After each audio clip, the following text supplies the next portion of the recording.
अनंत सिंह कल आए थे पैरोल पर, तो वो अपना दावेदारी किए थे कि 20 दिन के अंदर आ रहे हैं, तो मोकामा में उनके विपक्ष में किसको उतारेंगे आप? तो समय बताएगा। जी। गठबंधन जो है सो महागठबंधन के लोग बैठ लेंगे। नमस्कार, कशिश न्यूज का डिजिटल प्लेटफॉर्म देख रहे हैं आप और आपके साथ मैं हूं शिखा सरूद सिंह। और राजनीतिक गलियारों से एक ऐसी बड़ी खबर सामने आई है जिसने अब राजनीति गलियारों में हलचल तेज कर दी है। आपको बता दें कि अनंत सिंह अब चुनाव लड़ेंगे और ये तय हो चुका है, इसमें कोई दो राय नहीं है, इसमें कोई शंका नहीं है। लेकिन किस सिंबल से चुनाव लड़ेंगे, हालांकि जानकारी सामने आ रही है कि जेडीयू की तरफ से वो चुनाव लड़ सकते हैं। और ऐसे में कई सवाल खड़े हो रहे हैं। सबसे बड़ा सवाल जो है वो ये खड़ा होता है कि उनके ऑपोजिशन में कौन उतरेगा, क्योंकि उन्हें शेर की नज़र से देखा जाता है राजनीति में। और ऐसे में कोई बकरी तो उनके सामने आएगी नहीं, तो उनके सामने उनके ऑपोजिशन में वो सवा शेर कौन होगा, क्योंकि आरजेडी की तरफ से उनकी पत्नी जो है वो मौजूदा विधायक हैं। तो हमारे साथ इस पर और ज़्यादा चर्चा करने के लिए हमारे सहयोगी आशुतोष जी जुड़े हुए हैं। आशुतोष जी, ये बड़ा सवाल अपने आप में है कि अनंत सिंह के ऑपोजिशन में पार्टी किसको खड़ा करने वाली है? नहीं, देखिए, बिल्कुल मौजूदा विधायक नीलम देवी हैं और 2022 का जब उपचुनाव हुआ था, चूँकि अनंत सिंह सजायाफ्ता हो गए थे, उनकी विधायकी ख़त्म हो गई थी, तब उन्होंने अपनी पत्नी को चुनाव लड़ाया था। 2020 में भी अनंत सिंह जब चुनाव जीते थे तो आरजेडी के सिंबल पर ही चुनाव जीते थे। तो नीलम देवी ने भी आरजेडी के टिकट पर ही चुनाव लड़ा 2022 में उपचुनाव में और चुनाव जीता भी। हालांकि अनंत सिंह ने 2020 में जिस अंतर से चुनाव जीता था, नीलम देवी इस बार उस अंतर को और बढ़ा नहीं पाए, बल्कि अंतर कम हो गया। यानी 16,000 समथिंग के वोटों से चुनाव जीती थी, जबकि 35,000 वोटों से अनंत सिंह जीते थे। और ये अंतर 2 साल में ही हो गया था, 2020 और 2022 में। यानी अनंत सिंह लड़े तो 35,000 वोटों से जीते और उनकी पत्नी चुनाव लड़ी उसी पार्टी से, उसी सिंबल लेटर के, तो 16,000 का अंतर हो गया। अब परिस्थितियां बदल चुकी है। अनंत सिंह उस वक्त जेल में थे, उस जिस केस में जेल में थे उससे वो बरी हो चुके हैं। हालांकि एक नए केस में फ़िलहाल वो जेल में है, लेकिन पिछले दिनों पैरोल पे आए थे। अपनी पोती की शादी थी, उनकी भतीजे की बेटी की शादी थी, उसमें आए थे। जब वो सज़ा से बरी होकर के आए थे तब भी उन्होंने क्लियर किया था कि उनकी पत्नी नहीं, इस बार वो खुद चुनाव लड़ेंगे। और पैरोल पे इस बार आए हैं तो भी मीडिया से बात करते उन्होंने कहा है कि वही चुनाव लड़ेंगे। लेकिन आरजेडी के सिंबल पर उनकी पत्नी जरूर चुनाव जीती हैं, लेकिन आपको याद होगा कि फ्लोर टेस्ट के दौरान वो जेडीयू के खेमे में जाके बैठ गई थी। तो ये माना जा सकता है कि फिलहाल वो नैतिक रूप से जेडीयू में है, हालांकि तकनीकी रूप से आरजेडी में है। अनंत सिंह फिलहाल किसी पार्टी में नहीं है, लेकिन आपको याद होगा कि जब वो बरी हुए थे केस से, तब उन्होंने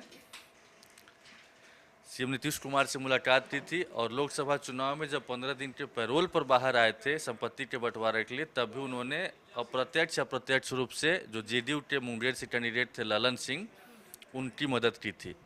तो ये माना जा सकता है कि जेडीयू से ही वो चुनाव लड़ेंगे। लेकिन फिलहाल वहाँ पर 2020 कहें या 2022 कहें, 2022 में खासतौर पर 2022 में वो सीट बीजेपी के खाते में चली गई है। यानी पहले जेडीयू वहाँ पर चुनाव लड़ता रहा है मोकामा से, लेकिन 2022 में वो सीट बीजेपी के खाते में चली गई। और जो जेडीयू के कैंडिडेट हुआ करते थे वो बीजेपी के चुनाव, उनकी पत्नी बीजेपी के सिंबल पर 2022 में जब उपचुनाव हुआ था नीलम देवी के अगेंस्ट में लड़े थे ललन सिंह की पत्नी सोनम देवी। तो अगर और जेडीयू बीजेपी का अलायंस है, ऐसे में जाहिर तौर पर जब अनंत सिंह जेडीयू से चुनाव लड़ेंगे तो बीजेपी के जो पिछले जो उम्मीदवार थी सोनम देवी या फिर ललन सिंह, जिनकी पत्नी सोनम देवी हैं, वो भी वहाँ पे अनंत सिंह के मतलब जानी दुश्मन में से कहा जाता है। अब तक पति पत्नी मिला करके वहाँ पर 4 बार चुनाव लड़ चुके हैं। एक बार जेडीयू के सिंबल पर भी ललन सिंह लड़ चुके हैं, एक बार जन अधिकार पार्टी के सिंबल पर चुनाव लड़ चुके हैं, उनकी पत्नी सोनम देवी जेडीयू के सिंबल पर चुनाव लड़ चुकी हैं। वहाँ पर जहाँ तक मुझे याद है जेडीयू या किसी और दल से उनकी पत्नी भी चुनाव लड़ चुकी हैं। तो जब जब ललन सिंह या उनकी पत्नी वहाँ पर अनंत सिंह को टक्कर देते हुए नजर आए हैं, तब तब अनंत सिंह थोड़े से फंसते दिखे हैं। हालांकि हर बार सीट निकाली है उन्होंने, लेकिन कहा जा सकता है कि जीत का अंदर थोड़ा सा मतलब फासला कम हुआ है। तो एक दमदार उम्मीदवार के तौर पर ललन सिंह या फिर उनकी पत्नी सोनम देवी को देखा जा सकता है। तेजस्वी की जाहिर तौर पर निगाह होगी, लेकिन फिलहाल ललन सिंह या उनकी पत्नी सोनम देवी दोनों लोग बीजेपी में हैं। तो अगर टिकट की श्योरिटी मिलती है, श्योर किया जाता है कि आपको अनंत सिंह के मुकाबले चुनाव लड़ाया जाएगा, तो हो सकता है कि अंतिम वक्त में पार्टी दल बदल होता रहता है चुनाव के दौरान, इधर से उधर लोग टिकट के लिए जाते हैं। हालांकि अभी तक वो बीजेपी में बने हुए हैं, लेकिन हाँ, अनंत सिंह की संभावित उम्मीदवारी को लेकर वो थोड़े से सशंकित नज़र आ रहे हैं कि फिर उनका क्या होगा। क्या वो चुनाव लड़ेंगे तो क्या आरजेडी टिकट देगा, या फिर निर्दलीय चुनाव लड़ेंगे, या किसी और पार्टी चुनाव लड़ेंगे, या फिर बैठेंगे और जो गठबंधन का धर्म होता है उसको निभाएंगे और अनंत सिंह की मदद करेंगे। अब रही बात एक ललन सिंह या सोनम देवी के बारे में बात हो गई। दूसरा कौन है? दूसरा सूरजभान सिंह के परिवार के, हालांकि ललन सिंह भी और सोनम देवी जो हैं वो सूरजभान सिंह के परिवार से ही नाते रिश्तेदार गोतिया के तौर पर वहाँ पर जाने जाते हैं भी।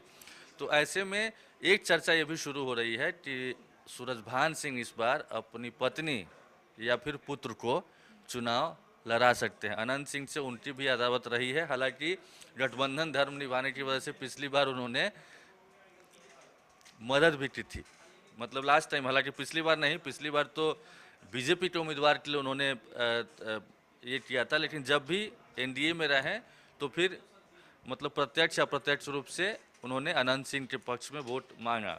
हालांकि इस ग्राउंड लेवल पे क्या होता है, वो मन में जो चीज़ें होती है वो कई बार नहीं निकाला जाता है, तो मौन सहमति भी होती है या फिर बैठा भी जाता है, लेकिन हाँ, जब तक थे साथ में तब तक वो उन्होंने मदद की। जब विरोध में थे तो जाहिर तौर पर ललन सिंह के लिए प्रचार किया और अनंत सिंह का विरोध भी किया। अब फिलहाल सूरजभान सिंह जो हैं वो आरएलजेपी में है, यानी पशुपति पारस की पार्टी में है। आरएलजेपी का एनडीए से अलायंस खत्म हो चुका है, तो वहाँ पर महागठबंधन और उम्मीदवार, मतलब आरजेडी के खाते में सीट नहीं जाती है, आरएलजेपी के खाते में गठबंधन के तहत सीट आती है। हालांकि आरएलजेपी अभी तक महागठबंधन में भी नहीं है, एनडीए से अलग हो चुका है, लेकिन अभी तक कोई ऐलान नहीं हुआ कि महागठबंधन में वो लोग चले गए। हालांकि बातचीत चल रही, कई राउंड की मुलाकात भी हुई थी। तो अगर वहाँ पर दमदार उम्मीदवार की तलाश होती तो सूरजभान सिंह के परिवार से ज़्यादा मजबूत उम्मीदवार शायद अनंत सिंह के खिलाफ कोई दूसरा न मिले, तो एक सूरजभान सिंह की पत्नी या उनके जो पुत्र हैं उनका नाम भी हो सकता है। एक है लल्लू मुखिया, उनकी भी अनंत सिंह से अदावत रही है, हालांकि वो बार में उनका क्षेत्र रहा है, विधान परिषद तक चुनाव भी लड़ चुके हैं और पिछली बार विधानसभा सीट पर भी चुनाव लड़ा था, हालांकि इंडिपेंडेंट लड़े थे वो। तब वो तीसरे नंबर पे जरूर रहे थे, ज्ञानू वहाँ से चुनाव जीते थे बीजेपी के सिंबल पर। दूसरे नंबर पर सत्येंद्र सिंह थे कांग्रेस के, लेकिन सत्येंद्र सिंह और ये लल्लू मुखिया में जो वोटों का जो फासला था महज 1000 या उससे कम का था, 600-700 वोटों के अंतर से ही मतलब तीसरे नंबर पर थे। यानी उन्होंने, लल्लू मुखिया ने ज़बरदस्त फाइट की थी बाद में। लेकिन हम बात कर रहे हैं मोकामा की, तो अनंत सिंह के चुटी अदावत है, तो मोकामा से तेजस्वी यादव उनको भी टिकट दे सकते हैं। ये कनेक्शन इसलिए हम बिठा रहे हैं चूँकि पिछले दिनों, कल या परसों की ही बात कर रहा हूँ मैं, लल्लू मुखिया के घर पर तेजस्वी यादव गए थे, उनकी पुत्री की शायद शादी हो रहा, वैवाहिक समारोह था, उसमें गए थे। और वहाँ पर हमारे संवाददाता ने पूछा भी था तेजस्वी यादव से कि क्या मोकामा में इस बार लल्लू मुखिया उम्मीदवार होंगे, किसको टिकट दीजिएगा जब अनंत सिंह उधर से लड़ेंगे। तो उन्होंने पत्ता नहीं खोला, कहा कि वक्त के मुताबिक मिल बैठ के हम लोग डिसीजन लेंगे कि कौन उम्मीदवार होगा, लेकिन एक उनका भी नाम चल रहा है। लेकिन सबसे मजबूत दावेदार के तौर पर डाटा की बात करें, आंकड़ों की बात करें, तो एक नाम आ रहा है, वो है अशोक महतो की पत्नी अनीता देवी का। उनका नाम इसलिए हम ले सकते हैं, उनकी भी अदावत चल रही है अनंत सिंह से, इसलिए कह सकते हैं चूंकि पिछले बार जो लोकसभा चुनाव संपन्न हुआ है, मुंगेर से अनीता देवी ने आरजेडी के सिंबल पर चुनाव लड़ा था। ललन सिंह से वो चुनाव जरूर हार गई, लेकिन ज़बरदस्त फाइट की है उन्होंने, मतलब वहाँ पर लड़ाई बहुत कांटे की रही है। और ख़ास बात यह है कि मोकामा लोकसभा, मतलब मुंगेर लोकसभा सीट में मोकामा विधानसभा सीट भी आती है। तो मोकामा विधानसभा सीट में अनीता देवी ने लीड की थी, मतलब 1000 वोटों से उन्होंने लीड ली थी। यानी आरजेडी का वहाँ पर जेडीयू के उम्मीदवार ललन सिंह से ज़्यादा 1000 वोट आया था। 68,000 के आसपास, जहाँ तक मुझे याद है, वो ललन सिंह को वोट मिले थे मोकामा विधानसभा सीट में, और 69,000 के आसपास में अनीता देवी को मिले थे। तो यहाँ पर अगर उसको देखा जाए तो यहाँ पर विनिंग कॉम्बिनेशन का कहा जाता है वोट का जो ये है, तो वो अनीता देवी वहाँ पर डिफीट करती नजर आ रही हैं जेडीयू के उम्मीदवार को। तो ऐसे में तेजस्वी यादव जब टिकट देंगे तो उनके जहन में ये बातें भी होगी कि क्यों ना अनीता देवी को इस बार टिकट दिया जाए, चूँकि लोकसभा चुनाव में उन्होंने दमखम दिखाया भी है, और वो तब जब 15 दिन के पैरोल पर अनंत सिंह आए थे और उन्होंने प्रत्यक्ष अप्रत्यक्ष रूप से मदद भी की थी ललन सिंह के पक्ष में, वोट की अपील भी की थी। तो एक वो भी हो सकते हैं। एक सोनू मोनू गिरोह से पिछले दिनों गैंगवार हुआ था उनके समर्थकों के बीच में, जिसमें वो फिलहाल जेल में बंद हैं और लोअर कोर्ट से उनकी बेल भी रिजेक्ट हुई है। हाई कोर्ट में वो अपील कर रहे हैं, उम्मीद कर रहे हैं कि 15-20 दिन में शायद सुनवाई हो तो उनको बेल मिल भी जाए।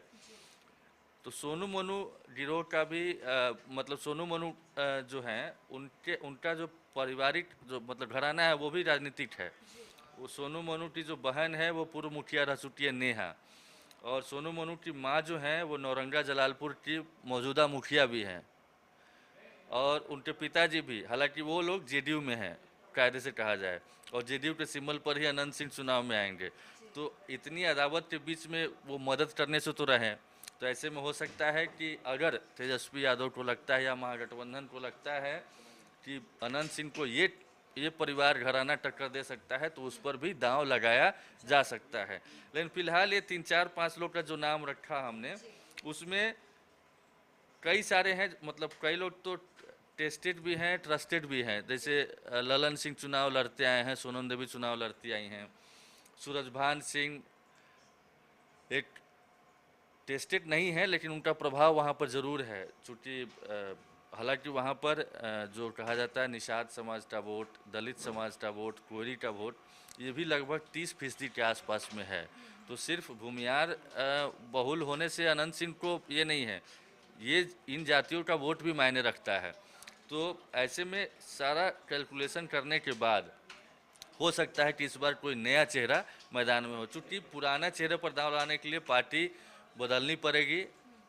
ललन सिंह को चुनाव लड़ने के लिए या फिर उनकी पत्नी को चुनाव लड़ने के लिए बीजेपी से आरजेडी में आना पड़ेगा। अनीता देवी ऑलरेडी आरजेडी में हैं और उन्होंने लोकसभा चुनाव में अपना दमखम भी दिखाया है, तो एक वो हो सकते हैं। सूरजभान सिंह मजबूत दावेदार हो सकते हैं, मतलब उनके पुत्र या ये।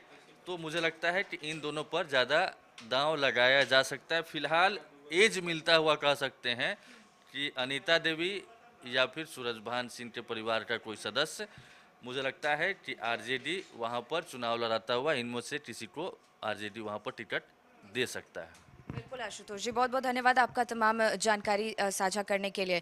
तो अनंत सिंह चुनाव लड़ेंगे ये तो तय है, लेकिन अभी किस पार्टी से लड़ेंगे इसकी आधिकारिक पुष्टि नहीं हो पाई है, और ऐसे में उनके ऑपोजिशन में चुनावी मैदान में कौन होगा। हमारे सहयोगी आशुतोष ने कुछ नाम भी आपसे बताए जो बेहद अपने आप में दिलचस्प हैं, और ऐसे में आंकड़ा जो है वो भी बेहद दिलचस्प होने वाला है। टक्कर बहुत खास होने वाली है, और इससे जुड़ी और आगे जो भी अपडेट्स आएगी हम आप तक ज़रूर पहुंचाएंगे। तब तक देखते रहिए कशिश न्यूज़ का डिजिटल प्लेटफॉर्म। नमस्कार।